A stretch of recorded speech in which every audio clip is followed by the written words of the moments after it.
ရှစ်တုံးရရှိကဘာက Mr. Fantastic ဦးဆောင်တဲ့ Illuminati အဖွဲ့ကို Marvel တမိုင်းတစ်ချောင်းမှာအတုံးဆုံးအထက်တန်းစားအဖွဲ့လို့ဘာလို့ခေါ်ကြတာလဲအဖြေကတကယ်တော့ရိုးရိုးလေးပါသူတို့က Dark Hole ရဲ့လွှဲမှုမှုအောင်မှာအဖြေကနိုးချလာတဲ့ Scarlet Witch နဲ့ရင်ဆိုင်နေရတာပါအဲ့ဒီအချိန်မှာ Wanda ကဒေါသထွင်နေတဲ့ Avenger တယောက်တက်ဆက်မဟုတ်တော့ဘူးသူမက Chaos Magic ကိုထိန်းချုပ်နိုင်တယ် Multiverse ထဲမှာ Dream Walk လုပ်နိုင်တယ်ပြီးတော့ Fiat Man တွေကိုပေါ့ပါပြန်ရေးနိုင်တဲ့တတော်တစ်ပါးဖြစ်နေပြီမမီသေးလား Avengers Endgame တုန်းကဒေါသတကြီးဖြစ်နေတဲ့ Wanda က Thanos ကိုတောင်အနိုင်ယူနိုင်ခဲ့ပြီသားအခုဆိုရင်သူ့ရဲ့စွမ်းအားအဆင့်ကအရင်တုန်းကနဲ့လုံးဝတန်းတူတောင်မဟုတ်တော့ပါဘူးဒါပေမဲ့ဒီချင်းချောက်မှုကိုအလေးနဲ့ထားမဲ့အစား Illuminati အဖေကအစိုးဆုံးလှုပ်ရှားမှုကိုရွေးချယ်ခဲ့တယ်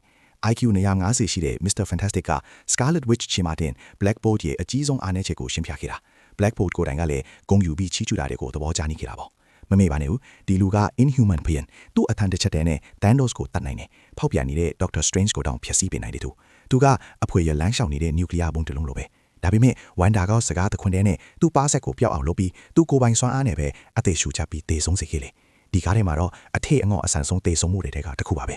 Black Bolt ကြာသွားပြီးနောက်မှာဂျန်တဲ့အဖွေသားတွေကဘာမှတောင်သိမတုံ့ပြန်နိုင်ခဲ့ဘူး Mr. Fantastic နောက်ဆုံးမှဝင်လာပြီးမဲ့လေလုံးဝကိုအပြင်းအထန်ကြေမွဲသွားခဲ့တာပါပဲ Chaos Magic ကသူ့ရဲ့တိုက်ခိုက်မှုတွေကိုအလွယ်တကူပြတ်ကျစေခဲ့ပြီး Wanda ကချက်ချင်းပြန်လည်တုံ့ပြန်ကသူ့အော်တန်တောင်မဆုံးခင်မှာအစစ်စစ်အမြွာဖြစ်အောင်ဆွဲဖျက်ပစ်လိုက်တယ်အသက်ရှင်ထန်နေတဲ့ Smartest ဆုံးလို့နားမယ်ကြီးသူကသူ့ရဲ့မာနနဲ့အဖွေသားကိုတစ္ဆာဖောက်မှုတွေကြောင့်တေဆုံးသွားခဲ့ရတယ်အခြေအနေဘယ်လောက်ဆိုးလဲဆိုတာသူတို့တည်သွားတော့ Captain Carter နဲ့ Captain Marvel တို့ပူးပေါင်းပြီးပြန်တိုက်ခိုက်ခဲ့ကြတယ်သူတို့ရဲ့ပူးပေါင်းဆောင်ရွက်မှုကအစမှာတော့ခိုင်မာတယ်လို့ပုံရပြီး Wanda ကိုတောင်ခဏတာပြန်သွင်းလာနိုင်ခဲ့သေးတယ်ဒါပေမဲ့စွမ်းအားအစင်နဲ့တိုက်ခိုက်ရေးအတွေ့အခွင့်ကွာဟမှုကချက်ချင်းနီးပါးပေါ်လာခဲ့တယ်Captain Carter က Captain America ရဲ့စိတ်ဓာတ်ကိုအမွေစခံထားတယ်ပြီးတော့တိုက်ခိုက်မှုတွေကိုတန်းတူတန်းပြန်တိုက်တဲ့အကျင့်ရှိခဲ့တယ် Wanda ကသူ့ဒိုင်းကိုသူ့ကိုပဲပြန်သုံးပြီးတချင်တဲနဲ့တတ်ပစ်လိုက်တဲ့အထိပေါ့ Captain Marvel ကတော့သူ့ရဲ့ binary form ထဲကိုဝင်ရောက်ပြီးနောက်မှာတော့ Wanda နဲ့ထိခိုက်မှုတွေကိုတော့မနှဲတန်းပြန်နိုင်ခဲ့တာပြီးမှလုံးဝမမြတာတဲ့ပျော်ကြလာတဲ့အပြည့်အစည်းတစ်ခုနဲ့အထက်ပြောက်ခဲ့ရတယ်အဲ့ဒီနောက်မှာအဖွဲ့ရဲ့နောက်ဆုံးမျှော်လင့်ချက်ဖြစ်တဲ့